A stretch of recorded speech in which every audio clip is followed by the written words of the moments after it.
Hi, everybody. My name is Rachel Hansman, and I am a program manager with Kids&Art, and I'm so excited to be here for this session today. It is a virtual tour of the incredible art collection that's at Stanford Children's Hospital. And we at Kids&Art have been at Stanford Children's Hospital for many, many years. I think, at least 6 or 7 years we've been having workshops there. And so from once a month to twice a month to now, well, before COVID, every week we would go and create art in the Bass Center. And in the process, we got to meet the wonderful curator of Stanford Children's Health, and her name is Antonia, and she's here today to take us on a tour of the hospital. I am so excited because every time I go and get to walk through the halls, I see just piece after piece after piece of art that is, it's gorgeous, and it's makes you think, and it makes you feel, and sometimes we use it to motivate the kids to do art themselves. So obviously there's a lot of thought behind it. So I'm particularly excited to hear this session and to hear Antonia's thoughts on how she picks these pieces. So here is the fabulous Antonia. Oh, thank you for that warm introduction, Rachel. Let me get some slides up so we have some visuals.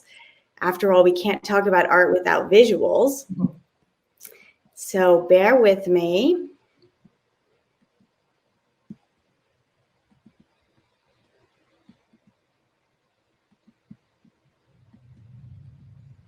Here we go. Okay, are you all seeing my slides? Yes, thank you. Yeah. Thank you, Rachel. Okay, very good. So Rachel, you'll keep me aware if anybody asks a question in the chat. Otherwise, I'm going to just get started here. As art curator at Stanford Children's Health, that means that I'm actually in charge of the artwork there with a committee, the art committee, but also in charge of artwork at about 60 offsite locations. Today, though, we're going to focus on the art inside the hospital because it is so deliberately curated, as Rachel said. What you're looking at right now is the outside of Lucile Packard Children's Hospital at Stanford. And this is our beautiful new building. It was part of an expansion project that finished in December of 2017. So what you're looking at right now is our beautiful interior lobby space. And I'm not going to read you everything that's on the slide. You're capable of reading, but I want to highlight a couple of things that might not be obvious when you're looking at a figure, say, for example, the square feet. That means that we doubled the size of the hospital. That expansion, we went from 323,000 square feet, adding that to reaching, what is that, almost 1 million square feet. So when you're doing a project like that, you're able to design a space literally from the ground up with care and compassion in mind. And at the same time, we're able to take the art that we wanted to install and to make that art fit in with the architecture. So you're going to see some artwork that only works where it is because it was designed to fit there. We're talking about commissions. And everything that was done thanks to about 200 meetings and focus groups. And we're going to look at one focus group next. So let me transition. So this is a project that was done. It's a perfect example of a focus group because it wasn't just an artist's vision that came to life here in what we call the Dawes Garden. It is an ocean-themed play area, but every single play structure is part sculpture, part play structure. They are mosaic-covered sculptures, and these animals were drawn by children first. So children envisioned the space using their wonderful imaginations and creativity, and then Sherry Warner Hunter brought that to life. Now, because of the children's involvement, even though we credit Sherry Warner Hunter on the signage, she wanted to credit those children as well. And so if you look around at the bases of the sculptures, sometimes you'll see her initials, SWH, and sometimes you'll see the initials of children, for example, NMH underneath the crab on the right-hand side. But in addition to focus groups where we really got our stakeholders involved from the community, we also went out and did field research. So hospital leadership went to all of these different hospitals, look at how many different places inside of the United States that they visited, and really had a focus on aesthetics. Because what we've discovered is that hospital best practice means taking into account the environment that our patients and families are in and making sure that that feels good. And so we have some funky spaces at the bottom of the screen, and they really inspired us to think about what our space could look like. But we also asked our patients and families, what do you want to see? And is the art that we already have in our West building, our pre-existing building, is it working? Well, we're happy to say that yes, it was absolutely working, apparently from the beginning. You can see that in each of these categories, we had a 4 or 5 out of 5. That means very positive response on things like, are you noticing the artwork? Is the artwork improving your experience? And are your children engaged with the artwork? So definitely well above a random 50-50 odd. And then we asked, what kinds of art do you want to see? The blue pie piece represents a hodgepodge of different kinds of art. But what really came forward is that our patients and families wanted to see things like illustrations, nature imagery, mosaics, and sculptures. And so as we transition into our virtual tour, we're going to see a lot of that. What I'm doing right now, though, is front loading some information about why we do what we do, because this is the Art, Health, and Innovation Summit. And so I want to make sure that we understand that art is a part of that healing process. What we're looking at here are the 3 pieces that our patients and families said were their absolute favorite in our West building. There's a piece called Odyssey of the Spheres. It's a little bit like that old game of Mousetrap where a ball bounces around with hammers and levers and moves through the sculpture. We have a paper mache sculpture called Chicken Dog. It's very brightly colored. And we have our train, which is still a big feature at our hospital. And what do these 3 things have in common? Well, they're interactive, they're colorful, and they're 3-dimensional sculptures. So that is going to come out too as we move through our presentation. Even though this is a very new report, this came out in 2019, I want to show you that the World Health Organization is right there along with us on the fact that art can contribute to healing. Now, I mostly focus on the visual arts, but you can see that they were interested in all different kinds of art, including literature, performing arts, digital arts, and what they found can be summarized in this infographic. But it is a very, very long but very worthwhile report if you want to take a look at that later. I think it's posted online. Or you can email me and I'll send it to you. So what we can see in the infographic is we have components that are triggered by artworks at the top. And then we have positive responses. So in response to that art, you might have a more positive psychological, physiological, social, or behavioral response, which lead to these wonderful outcomes in the bottom in blue. But I want to highlight a couple of the components. I think that there's a fair amount of overlap between the categories, but the 3 that really map to our particular mission is cognitive stimulation, physical activity, and the evocation of emotion. So check this out. Back, because remember that came out in 2019, but back before we finalized our art program, so we're talking pre-December 2017, we put together this infographic. And I would argue that the categories of body, mind, and spirit map almost perfectly to those. We have mental stimulation, mind, we have that physical stimulation, body, and then the evocation of emotion, I would argue maps very well to spirit. So let's take a look at each of those categories, because body, mind, and spirit we think of as being the main components of a journey for our patients and families from the time they enter the hospital to the time they exit the hospital. Journeys of the body are anything that's kinetically oriented, where your body is moving, your blood is pumping. Journeys of the spirit are a little bit harder to define.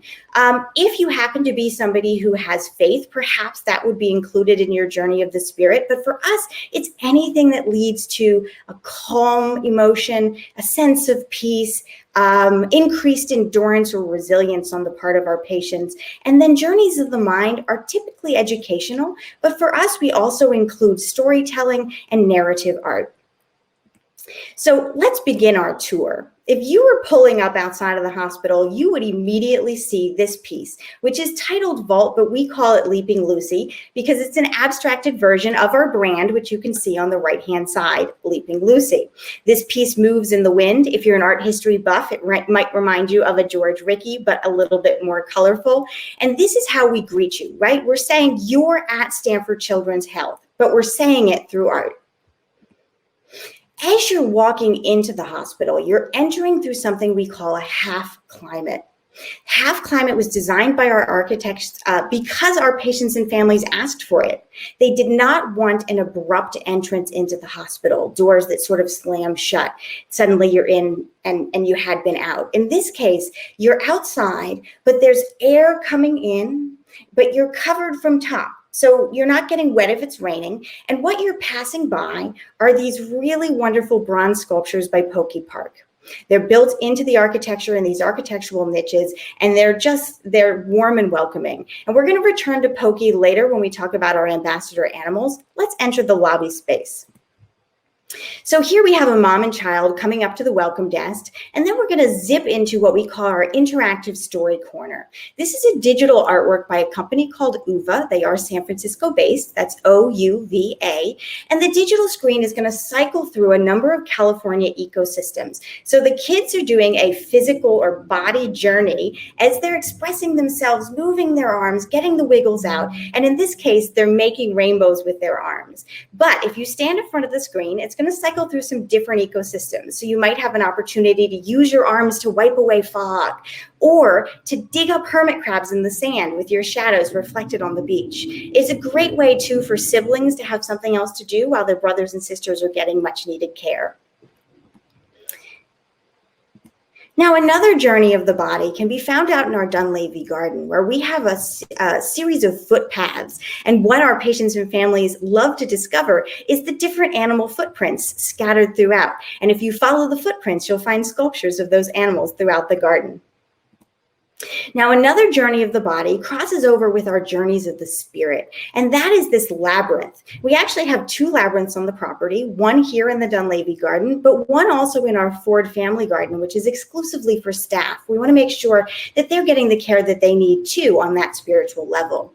If you're walking a labyrinth, it's a very different experience than a maze. Here in the United States, these two words are often conflated, but in fact, a labyrinth and a maze are two different things. A maze is meant to sort of confuse you. You don't know which way to go, and you might hit an end and have to turn around. A labyrinth, on the other hand, has a distinct beginning and end. You start here and you wind your way into the middle. And during that process of winding and following along, there's no question of which direction you need to go. So your mind is quieted and you're able to have self-reflection and a meditative experience. Now, that labyrinth butts up against our sanctuary space, and the word sanctuary is very purposefully chosen. I have to include this in our journeys of the spirit, but it isn't about religion per se. Certainly, our chaplains are using this space, but notice that the chairs are not organized into pews or rows. They're there loosely scattered about so that people can have conversations and can shift them as they need to for comfort. The door to the sanctuary is also wide enough for a bed to be rolled in if somebody who's bedbound would like to be in this space. When you're in the space, it's incredibly peaceful because there's music that's softly piped in from above, and there's an acoustical wall that blocks out the loud noises of the hospital outside. And of course, since we're on an art tour, I have to highlight this beautiful Jonathan Darman sculpture just through the window of a mother and child. Now let's take a look at a journey of the mind. This piece is directly outside the sanctuary on our first floor of our main building, and it's a photo montage designed by artist Linda Nye. Now, what I love about this piece is that you're encouraged to move along it, and it's quite long. And as you're moving along the piece, you're having lots of moments of discovery where you're noticing not just the colors of the flowers, but also the different kinds of plants and animals that are there. And that experience is augmented by the addition of a didactic panel that runs along the bottom of that photo montage. And on either side, there are iPads with additional information about those plants and animals. And then if you have a phone on you, and of course, most of us do these days, you can download the Spellbound app. And what that does is allow you to use augmented reality to have the animals pop out at you in 3D form. And then some information, if you turn the sound up, will be shared about those different animals. And so it really does encourage a layered experience for our patients and families. And I also want to highlight that the artist did a great job of wrapping that pillar, which is architecturally essential, to include it into the artwork. Now, I have to talk about making art because making art happens at the hospital and because it includes our minds, our bodies, and our spirits. When you're making art, you're using your body to make a mark on the page. You're expressing yourself, which is a great way to get your spirit enriched and built up, especially if you're feeling stressed, right? Those expressive possibilities are endless. And then at the same time, your mind is put to work because what is that story you want to tell through your art? You're making choices as you're making art. And what I'm highlighting on the screen right here is our newest children's gallery on the 5th floor, made entirely with art by Kids&Art. And they are, of course, the hosts of this virtual summit. So I want to thank them for providing us with the art for this wonderful little gallery on our 5th floor. But we also have children's galleries on our 2nd floor, 3rd floor, 4th floor, and here is the one on the 5th floor. And art has been made with Kids&Art for years. It's also made with our art therapists, and it's also made in our school. Child Life runs a school program right on site, and they do a number of great art activities with our kids. Our Kids&Art partnership had a wonderful moment in the spring back in March where we opened an exhibit with the Walt Disney Family Museum called Healing in Color. Unfortunately, it was right in March when COVID forced us to shut down. And so it wasn't enjoyed by the public. And I'm bringing it up now because it is going to be a virtual exhibit that the museum will be sharing in the next couple of months because they had to change over the exhibit to the next exhibit that was on schedule. But stay tuned for information on that virtual exhibit later. And it's called Healing in Color because that journey that we talk about, I said it's a journey where you come into the hospital and you hopefully are journeying on your way from sick to healthy. However, the kids that Kids&Art are working with are pediatric patients, and we at Stanford Children's Health are dealing with the highest acuity. So we have the sickest of the sickest kids, and so it would not be right if I did not acknowledge that sometimes that journey does not result in healing.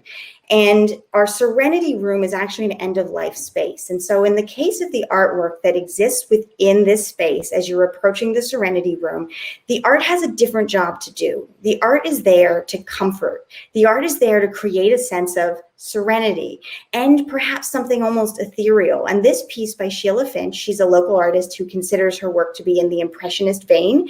This art is really about helping our parents to deal with a sense of loss, which allows me to transition into a really powerful project that I did with the staff in our Bass Center. Our Bass Center was moving from the west floor, or the west building's 1st floor, up to our main building's 5th floor. That was a major move, and our staff recognized that when they were leaving behind a lot of memories of wonderful stories of survivors, but also memories of loss. And they wanted to take those memories and they wanted to put them into a vessel, and they wanted to take them with them to the 5th floor. And so suddenly it seemed important to get a couple of artists involved. So we found some great local glass blowers, and they made this heart vessel, and then they corked it with a dragonfly. And that dragonfly really symbolizes those memories being able to fly. And the dragonfly, though, is one of our ambassador animals, which allows us to transition back to what I promised earlier and something a little more uplifting, which is our ambassador animals, which are all lined up outside the hospital as you enter, but are also in our main core elevator, which is supposed to look like a tree. It's made out of recycled wood from the Moffat hangars. And what you're seeing are these bronzes by Pokey Park. And no, Pokey is not her real name. But as a child, she was known to poke around outside. She loved nature. She was very curious, and it obviously comes across in her artwork. And it's something that I think we can all appreciate, especially because the bronzes, she has a way of creating a sense of emotion, but not making the animals feel cartoony. So they are still realistic.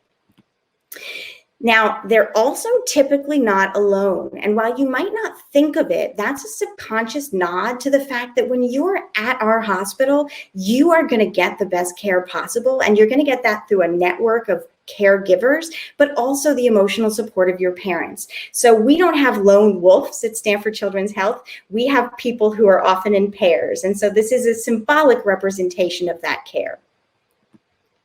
Now, how do we pick our ambassador animals? Well, the selection process, just like before, we were talking about all those focus groups, involved kiddos. And many of them are too little to write. So we used a sticker process, and they were able to tell us what animals they wanted to see. But then we're also at Stanford, right? So we had to ask our Stanford biologists, hey, are these animals native to California? And which floor should we put them on? Because we have an ecosystem theming. And that means that as you're moving through the hospital floor by floor, each floor represents a different part of California, from the rocky shores down in our lobby up to the mountains in our 5th floor. And so these ambassador animals have been very purposefully paired with that ecosystem so that it makes scientific sense. And then we have a color matrix, and these colors, it's hard to believe, but they can be found in nature. So when you're on the 2nd floor and you're looking at our orange walls, you're reminded of the California poppies that exist in the valley. When you're on the 3rd floor, you're thinking about the sands of the desert. And it might help you to remember if you're a parent and you've forgotten which floor your child is on, and believe me, these things happen. Hospitals are very disorienting. It's a part of our wayfinding package. We also build education into that wayfinding package, and we do it through some fun facts for both of the ambassador animals per floor. So on the 2nd floor, we have a wall devoted to our kit fox, which you can see here, and we have a wall devoted to our salamander, which you would see on the other side. And I have to point out, there's a measuring tape on each of these displays that allows you to compare yourself to the size of that animal. So it's a journey of the mind. It also helps, though, with wayfinding, and heck, it's just fun. Now, our California ecosystem allows us to naturally bring art and nature together, but we've been doing it for a long time, all the way back to those early 1990s when we opened our West building. So I want to show you this art display outside of our West building with growing topiaries, which is literally the combination of art and nature. And these guys all have nicknames because that's what happens when your art is at a children's hospital. The elephant is called Packy, which is short for both Packard, as in us, and Packard. On its back is a bird called Hitch because he's hitching a ride. We have a giraffe called Stretch because of its long neck, and we have a lion called Rory because it roars. Now, the healing power of nature is not something that we've touched on yet, but there is a seminal study from 1984 that really left no doubt that making our patients exposing our patients to nature is a critical part of that sort of holistic healing package. And so in this study back in 1984, it was really quite simple. Some patients had access to nature through a window, others didn't. All else being equal, what did we see? We saw that those patients who had access to nature required less medication, had fewer complaints, and were healing faster and were able to go home. And so we want to bring that power of nature even to the spaces where we can't have access to windows. But when we do have access to windows, you get some beautiful views of our Dunleavy garden and our other green spaces. We actually have 3.5 acres of green space at the hospital available to our visitors. Let's look at some sculptures inside the Dunleavy Garden, because here we're seeing the integration of art and nature at its best. This piece actually has grass growing out of it that represents the fur of our gray wolf. This is designed by a children's illustrator named Michael Green, and then it was fabricated to bring his vision to life. Another piece by Michael Green is this sundial, which is just around the corner if you follow those footpaths we talked about earlier. Now, this little girl with the red hair is not doing it right. You should stand on the letter of the month. So in this case, we would stand on S for September. And then you would look at where your shadow was. And it actually tells time really well if you take into account daylight savings time. In fact, a high school pre-COVID would visit us every single year to look at the ways in which the sun travels in the sky and how that's reflected in the sundial. This is an experience which is educational. It involves our bodies. And it's just super engaging. But sometimes engagement through art can be simpler. Sometimes it's just a photo opportunity. And this sculpture called Three Bears is just that. And you might wonder, where's the third bear? Well, it's you. And in this case, we have 1, 2, 3, 4, 5, 6, 7, 8, 9 bears. Now let's go back inside, because even if we're inside, we're still seeing nature everywhere. In this case, if you look up, we're seeing 100 aluminum cast birds. These are actually a specific type of bird. They're called the tern. They come to San Francisco to mate every single year. And so they help to give us a sense of a sense of place and remind us that we're in Northern California. But they were also one of Lucile Packard's favorite birds. And so this installation represents what would have been her 100th birthday in 2014 because there are 100 birds. But let's look from the ceiling back down to the floor, because below us we have mosaics all throughout our ground and first floor of the main building. And they are put in by a British artist named Gary Drostel, laid by hand. And these ones are part of that Rocky Shore ecosystem. It's called a walk along the California seashore, and they form tidal pools as you're walking through the terrazzo, which you can see is also colored to look like waves.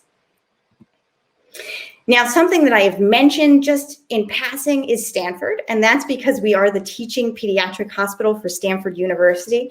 But I want to highlight that a little bit further because that comes with a really solid reputation. Most people do not deny that Stanford is known for having some of the best minds in medicine, science, and innovation. We're home to 18 living Nobel laureates. And so when you're at the hospital, it may reduce your stress to know that you are getting the best quality care because we are part of that system.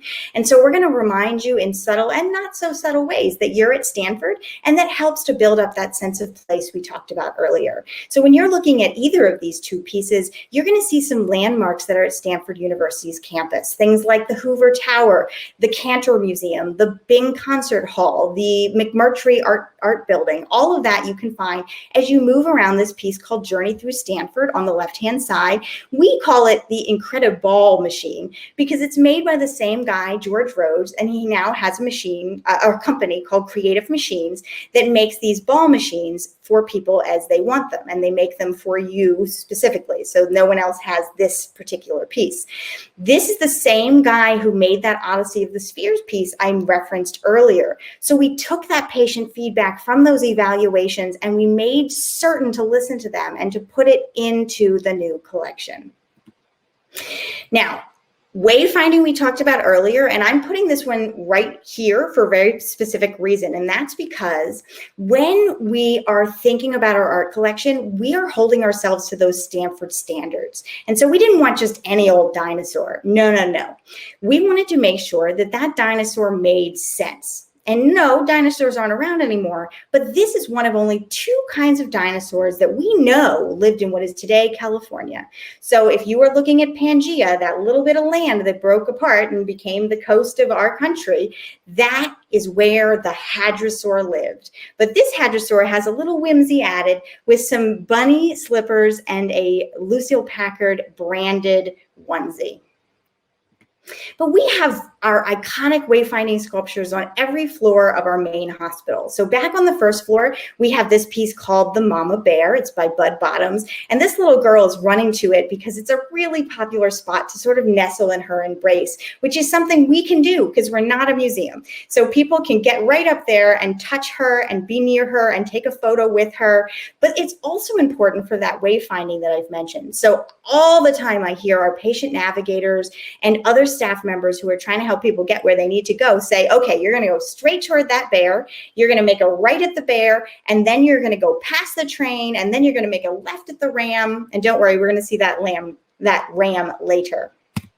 All right, on the second floor, our iconic sculpture is our toy cow. And this piece was made entirely out of toys donated through a toy drive to the hospital. So again, this is all about our community. And the little girl is pointing to the patch of toys that form the yellow spot. So this cow has different spots, even though it is absolutely multicolored. And I'll tell you, it is one of the most difficult pieces for me to take care of because it is impossible for people not to want to steal the toys. And so it's not like they go missing all the time, but we have had 3 toys go missing, and usually it's easy enough to replace with an identical toy. However, the one, it was a nightmare. We finally figured out it was from a Happy Meal from the 1990s. Our iconic sculpture on the 4th floor is our robot family, complete with robot dog. And on the 5th floor, instead of going with a sculpture, we decided to go with a mural. And that's because the 5th floor doesn't connect to a bridge and doesn't take us to the other building. So the end of the corridor isn't really a destination, but we thought, let's lead people there with this giant mural. So the mural is 100 feet long. It was painted by an artist named John Worley, and he painted it at about 24 feet. And that is actually hanging elsewhere in the hospital, because on our 5th floor, is an immune compromised space, so visitors don't often make it up there. However, if you do go up there, you're there probably because you're receiving care. And this is great for rehab because it's going to encourage our patients to move from one end of the 100-foot mural to the other. And I'm playing it again because I want to show you, it's called Continental Drift. And each section of the mural is designated to a different continent, and they're scaled. So the continent of Asia, which we're on right now, would be much bigger, that section, than the continent devoted to, say, Europe, where we're transitioning to next. And within each of these sections, you can actually find a little map of that country. So it becomes a seek and find, like a Where's Waldo. I took this mural during installation, so you may hear a little bit of drilling as they finished up this piece. But we actually have murals in a number of other places in our hospital. The Heart Center is home to 4 that have been specifically commissioned to take what was a sort of bland white exam room and make it a really fun space to be in. This piece by Christopher Peterson called Take Me to the Bay showcases the entire peninsula. People can find even themselves if they live in Gilroy, and they can head all the way up to the Golden Gate Bridge, the northernmost part of the peninsula, if you look at the left-hand side of the mural. We also have 2 murals by an artist named Trina McNabb. Here she's focused on the trees of Northern California. And here she's more focused on the animals. Notice that the trees have been made white, almost like a coloring book, and it makes kids think about what colors they might like to add to the wall. We also have a mural in another one of our Heart Center rooms. This one, though, is by Terry Sloat. It's called Strata of Life, and it reminds me of the hospital because if you're in our subterranean parking structure, it's ocean themed. And as we talked about the different floors, you move up to the mountains at the top. So this is almost like a little microcosm of what it is to be in our hospital, and it's just filled and brimming with life. Also in the Heart Center, but this is in our lobby, we have a glass mural. It's fused glass. It's put together panel by panel. So if you see there are metal strips on either side of those panels that were then installed, it's backlit. So even though the lobby is sort of landlocked and has no access to outside light, it feels like you've got the light from nature coming in. And what you're looking at through that sort of stained glass is animals dancing and celebrating, and they're celebrating the different seasons. So sometimes we see snow, some feel more like spring, and others like autumn. This is a comfortable waiting space, and we hope that the art gives you something to talk about when you're waiting for your care. We have sculptures in a number of other meeting spaces or waiting spaces inside the hospital. If you're taking the elevator up and you hop out on the 2nd floor, you'll find this whimsical creature. It's a crocodile by David Gilhooly, made entirely out of ceramic. And the kids have taken to calling her Crystal Crocodile, I've been told. And they like it so much that some of our child life and patient experience staff have taken to doing some coloring activities at a nearby table. Now, I would have captured the kids on camera if it were not for HIPAA. So you'll have to just believe me that these alligators remained white for a very little amount of time and became super exciting artworks. On our 5th floor meeting space, we have a piece by Bjorn Scarup. And you might know that name because he's really famous for his dancing ballerina hippos in New York City. Here we have a number of different animals, though, and each animal represents their continent. So the zebra has its foot resting on Africa. The panda has its foot resting on Asia. The raccoon right in the foreground, his foot is positioned on North America. So it's a learning opportunity. Again, education in mind, a conversation starter, and it's a 400-pound piece because the base is carved out of granite. So when this was installed using a crane and it had to be lowered into position, my heart was about to pound out of my chest. So I know it doesn't sound like being an art curator would have its scary moments, but trust me, it does. Another beautiful meeting space is over in our West building. So I focused early on the expansion project because all of that was new, but now we have to make sure that our West building starts to meet those same aesthetic standards. And so there's a lot of things happening. There's new flooring going in, there's new carpet inserts, there's new furniture, there's new art, but sometimes it's not even new art. Sometimes it's just about moving art. So the Jim Dine piece that's on the right-hand side there, that's called Heart on the Wall. And it was just kind of like around the bend, but it was in a place where it couldn't breathe and it felt dark. So we moved it over here, paired it with some blue and yellow furniture, and bam, it feels so much happier. And then just across from it, we have a piece by artist Federico Uribe. This is one of my favorites, but it's kind of like your kids. You can't really have just one favorite. But it's such a great piece because people look at it and at first they don't know what they're looking at. And then they look closer and suddenly they find the chameleon. It's a moment where that sort of aha light bulb goes off, but they see the pink tongue and the butterfly that it's capturing. And then they start looking at what it's made out of. It's made out of books. Now, if you were standing in front of the piece, you would read the label to the right-hand side, and you would discover that it's made out of books because Federico Uribe recognizes that when you're reading a book, you become the main character. You transform, and so you are the chameleon. Now, Federico Uribe is a Colombian-born Miami-based artist. His gallery, though, the Cavalier Gallery, is in New York. So we had this ram shipped all the way from New York and then had to design a big plexi box around it for infection control because it would be very difficult to keep up with all of those wires that make up its woolly body. So Federico Uribe is known for using found objects like books, or in this case, electrical wires and conduit to make his sculptures. And it's standing on a base made entirely out of keyboard keys. And because of that, our staff is taken to thinking about the white ram, not just in terms of the ram as in the animal, but ram as in computer memory. Now, part of that West refresh is not just these sort of lobby spaces that we're creating, but also going inside of units and giving them new art as well. So our maternity, which we call Unit 374, is now freshly decorated with art, including this piece by Priscilla Robinson called Reflections. Now, because maternity is a space that's a little bit more adult, it's more about the moms than, say, the kids, because they're very little when they're in maternity, we can be a little bit more sophisticated with our art. Now, notice that this is about the closest that we've come toward abstraction. And that is purposeful. And it isn't that we don't love abstract art. It's that when you come to the hospital, we want to make sure that it's calming, and we don't want to give you any additional agitation. And for some people, not recognizing what they're looking at could create that sense of anxiety. And so instead, if a piece borders on abstraction, we want to make sure that the title tells you a bit about what it is. So in this case, Reflections. We're looking at water, and it's reflecting mountains and trees above. It's made entirely out of little pieces of paper that have been wound up into circles and then mounted to a zigzaggy backboard. And what that does is it gives you this peaceful undulation effect using light and shadow from the front.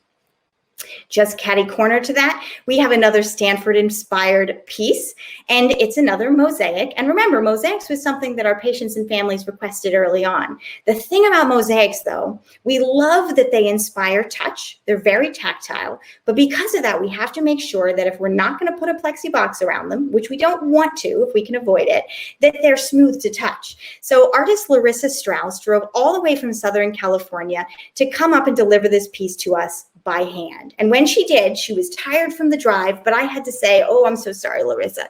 I can't let you leave because I just ran my hand over this and there's a rough patch here and there. And so I asked her to sit down with me and she went to work. I just chatted with her and she went to work sanding down the edges that were rough because we just have to make sure that everything is safe for our patients and families. Another mosaic that was installed that has a story to tell is this one by Irina Charney. It's called Santa Cruz Cool. And you might be looking and saying, I'm so confused. I feel like this is the same piece shown on the slide twice, but it's a little bit different. And that's exactly true. And that's because the piece was installed initially, as you see it on the left. However, I don't know when it happened, but something happened to the sunglasses. Notice the figure on the very bottom with the blonde hair has eyeballs exposed. Go figure that Irina Charney would actually put eyeballs under her sunglasses, which I think it just tickles me to my core. But I think the sunglasses are right about at cart level, and we are a busy hospital with a lot of carts going by. So I suspect someone knocked the sunglasses off and didn't even notice. So I had to find another pair of sunglasses. I worked with our sculpture conservator to get those grouted back into position, and the sunglasses are exactly the same make and model as the ones before, which is a reason why we have to take a lot of photographs to document every bit of every single piece in the collection.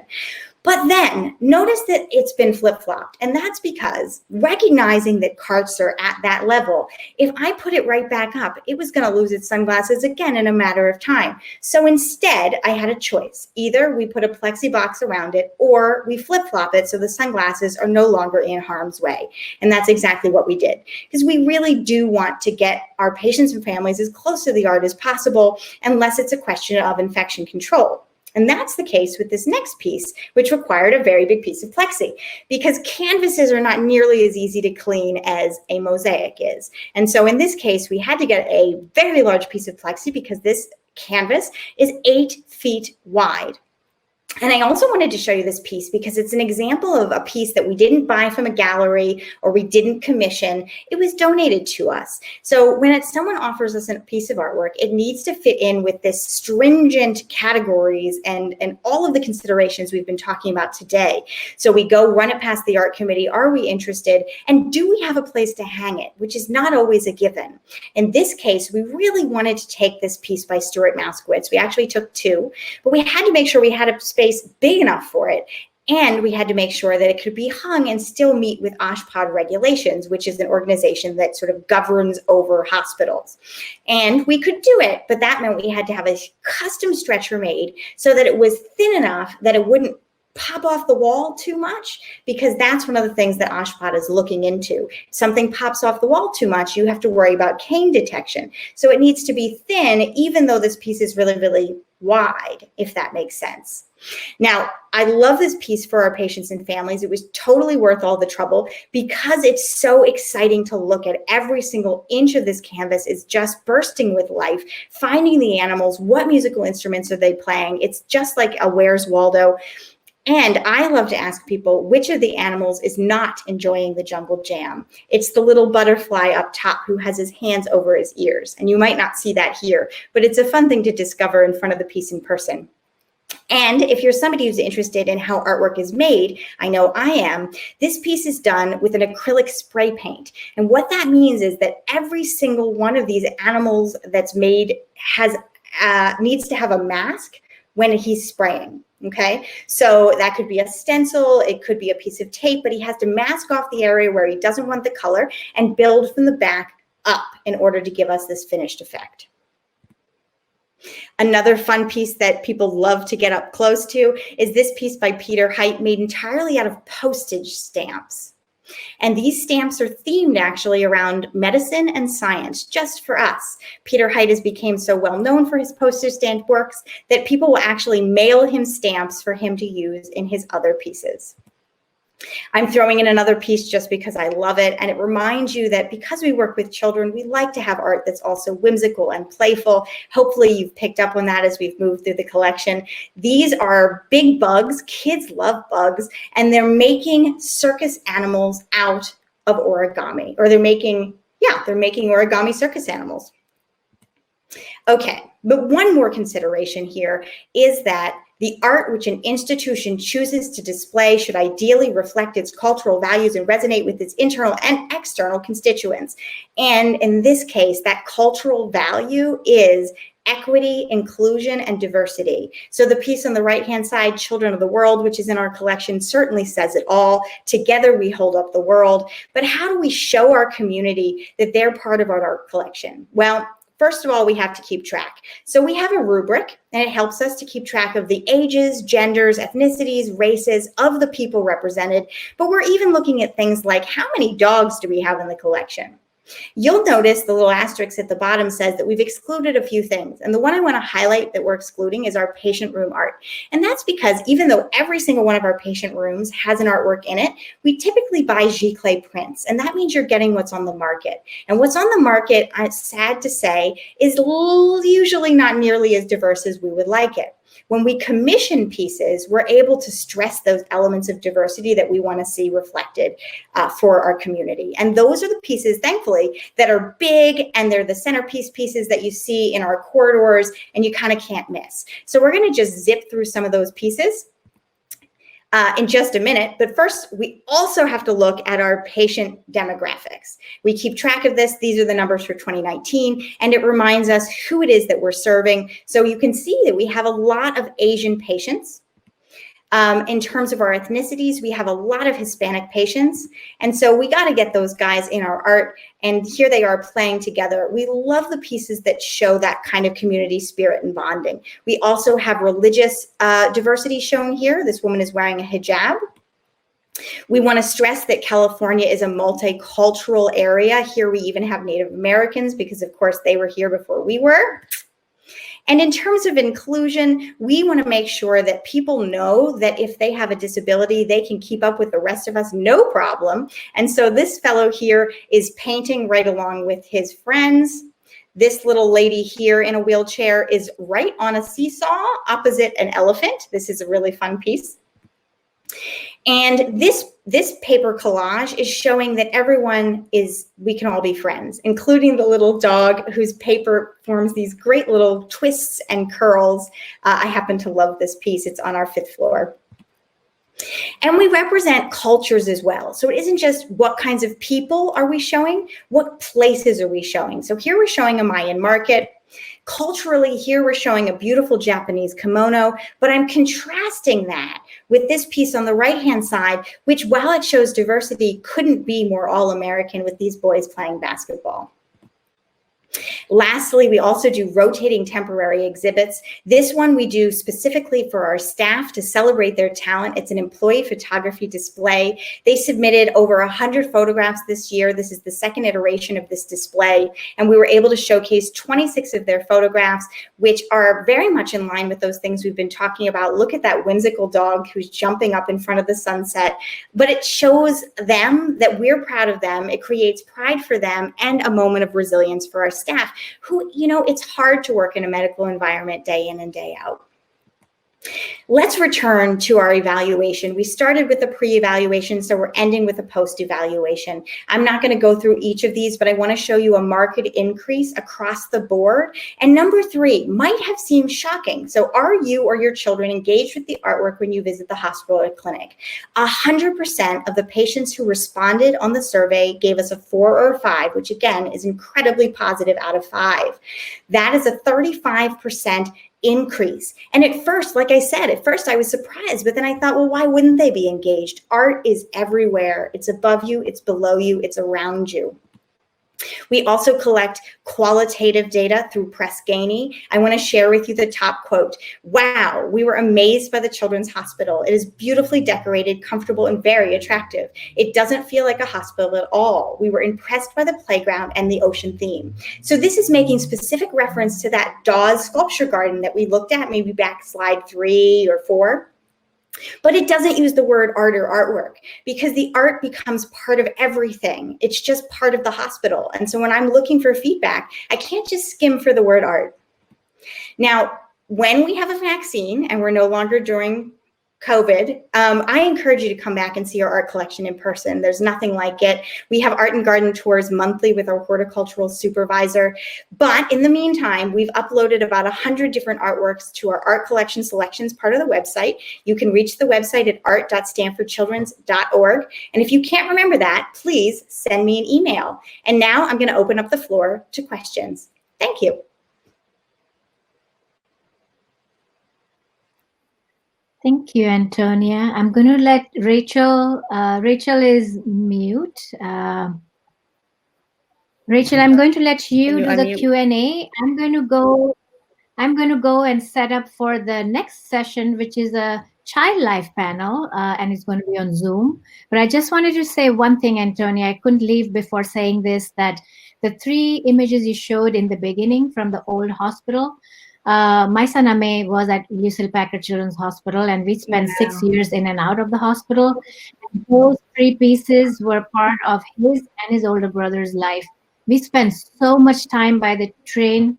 We spent so much time with the ball. You have just no idea what a big part of our life it has become. Thank you for sharing that. It's everything. really, that's why we do what we do.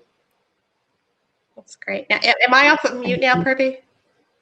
Yes, you are, and you can take it from Okay, here. great. I have a question just off the Yes, we hear you, I think. It feels like, or it felt like when we were still in person at Stanford, that every week or so when I would be walking in to set up for our workshops, I would see you coming in with another fabulous piece of art. And so my question is, how often do you get new art? And it wasn't just coincidence that I kept seeing you with this art, or is it every week that you get another piece? It's definitely not every week, but I would say that we do installations probably every other week. And sometimes it isn't new art. Sometimes it's art from storage. So one of the mandates that was given to me when I first started in the position of art curator was, we've got storage units. We're paying too much money to store things, and it should be shown. Why do we have any white corridors as long as there's art to go on those walls? So I have been working diligently. And in fact, we've gone now from 4 storage units to 2 storage units. And I'm just going to keep hanging art until there isn't any more. All right, that's good to know. And while I'm waiting for other people's questions, you said there was a committee that helps you choose art. Are the people on that committee artists themselves? Mm-hmm. Are they curators? Who makes up that committee? So that committee is made up of a variety of different kinds of stakeholders. So some are staff people who have a focus on working directly with our children and families. So they know what our kids might like, right? Some of them are board members who are invested in the hospital financially, but also have a passion for art. Some of them are absolutely artists themselves. And then there's my boss, who is the vice president of general services, and there's more to her title, Jill, sorry. But so there are people who are like higher up on the hospital ladder who can help to make sure that we're doing right by Lucile Packard Children's Hospital at Stanford. And really the thought is that there's about 25 people, that it shouldn't just be one opinion that's dictating all of this. And so if there's ever any question about a space or an artwork, we go back to the committee. Anything that's donated, we go back to the committee, and we meet at least once a year to do things like choose those photographs, the juried photo selections from our employees. They'll help to judge things. And it really helps me because, you know, you could, if your job is just doing the art like my job is, you could lay up at night wondering, is that really the right place? Is that really the right piece? And so they offer a lot of counsel. Very nice. Let's see, I have a question from Lisa. She said, will you please repeat the name of the website to see the art at the hospital? Absolutely. art.stanfordchildrens.org. art.stanfordchildrens.org. And in theory, you should be able to Google for it. I did some tests early on because we only launched the website about a year ago, and I want to make sure people could get there naturally. So in theory, if you type in Lucile Packard Children's Hospital at Stanford art, it ought to be the first or second thing that pops up, but it is art.stanfordchildrens.org. Perfect. All right. So I have a question. The staff rooms, so places where children aren't going, right? It's just nurses and doctors. Is there art in there? Absolutely, yes. So that's one of the reasons I wanted to include that employee photography display, because I want you to know that we do things just for our staff. Like that labyrinth that's in the Ford Family Garden, that's just for our staff. So I want to give them art too. And so if someone approaches me and says, hey, can I get art for my personal office? The answer is absolutely yes. But it has to meet those same standards. And that means framing standards. That means that, I'm not going to give them 6 pieces on a small wall. It needs to have breathing room. So those same considerations that go into decorating the hospital go into decorating those private or administrative spaces. Well, I think that's a wonderful benefit for them to be able to see that. I know you're very appreciated there. Although you'll laugh, I don't have any art in my own office. And people sometimes will pop in and they'll say, well, why didn't you give yourself something? And it's because I know that if I pick something, everyone's going to say, well, you picked the best thing for yourself. So I'm just waiting. And eventually there'll be like one thing left in storage and I'll hang it on the wall. Hang it on the wall. Okay, so question. When you do rotate the art, how do you decide when to? So how often are you deciding if and when? Well, so mostly we don't want to put something up and then take it down immediately because you would have to patch and paint. There are costs associated with the removal, deinstallation, and installation of things. I work with a crew from Work of Art. They are contracted with the hospital. They're wonderful installers, but they come at a price tag. And so if I'm hanging something, I think it's got to be up for at least a year, probably more. But because we want to do that West refresh that we talked about, that art has all been up for a long time. You know, West opened back in the early 1990s. So some of that stuff could have been up for literally for decades. And so we know that it's time to refresh some of that stuff. And so there's usually not a lot of pushback on, can I take that down and put up something new? And it could be a perfectly fine piece of art, but I'm just going to put it up elsewhere. And suddenly it feels reinvented, like that Jim Deinhardt that I showed you in that lobby space. Yeah, I wanted to tell you, I noticed when you moved that, because I had seen it to begin with, and then when you moved it, I said, wow. So that I agree, that made a huge difference. Yeah. Thank you. Yeah. Very nice. So are you allowed to say, do you have a favorite piece? I'm sure I am allowed to say. I don't think anybody would stop me. But, you know, it's one of these things where I think it might always be the thing that I just worked on, because I'm always so excited to share the new stuff with people that I don't lose the love I have for something else, but it's not something that I've been thinking about as much. So I do really, really love the Chameleon and Ram. Federico Uribe is just like to die for. But, you know, I just put up the originals of that Terry Sloat mural that I showed you in the Heart Center. They're beautiful pastel pieces. They're hanging now on the 3rd floor of West, possibly the 2nd floor. Those two, anyway, but they're gorgeous in person. And so I think it may change as you ask me that question. So Rachel, feel free to ask me again later. I'll catch you in a couple months. I have to say, the Ram is one of my favorites for sure. Every time I walk past it, I think, boy, clever and the right piece for that space too. That space was really transformed. It was just a space that people walked through before, always hurrying to someplace else with nothing really to stop and get your attention. But when we put the Ram there and then you put the chairs and the carpet insert, it became a destination spot where people could sit. And sometimes you see folks who are literally taking a nap there. They're very comfortable and they need a place to unplug. I'll often see parents sort of sitting in the chairs and the kids are taking the time to walk around the plexiglass and peer in. And it is nice because the parents are getting what they need and the kids are getting what they need, which I think is probably... When you start to notice things, when you start looking closely. And I love that experience of like getting people to notice the littlest things. So when you look at those wires that make up that woolly body, the inside of some of the wires is sort of twisting out and it looks like string. And so it feels even woollier. And you really don't notice until you invite somebody to study it. That's great. Well, let me peek back. We have any other questions? We have a question. What are the roses made of? The roses. I'm not sure what that's referring to. The roses. Were there roses there? I don't remember the roses. Do they mean maybe the little pieces of paper that made up the piece called Reflections? Probably, yes. Maybe. So that is paper. And so that paper is then sort of twisted and then wrapped this way so that it almost looks like a little rose, but it is entirely paper. So and hopefully that's the rose. What was that, Rachel? And then they're glued on after. And then they're glued on. So yeah, so glue would be applied to the one side of that little twisty, and then that would be pushed up against that zigzag backboard that makes up that piece and makes it so three-dimensional. That's incredible. I have to tell you, just seeing all these slides, I'm like, oh, we need to do this project. Oh, we need to do this project. So everything else aside, along with visually, for us at Kids and Art, it's a constant source of inspiration. Oh, good. I'm glad. Yeah, I hope that you go out and just like the kids who are drawing the crocodile at the nearby table, that you find inspiration in the art collection that's around you. Absolutely.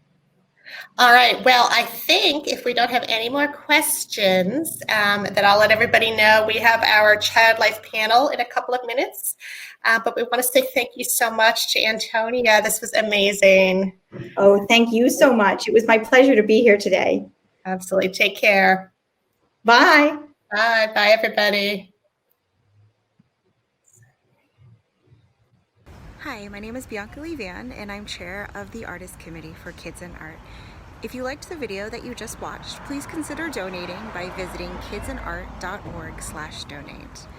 Kids and Art is able to provide free workshops for pediatric cancer patients through donations like yours. Thank you.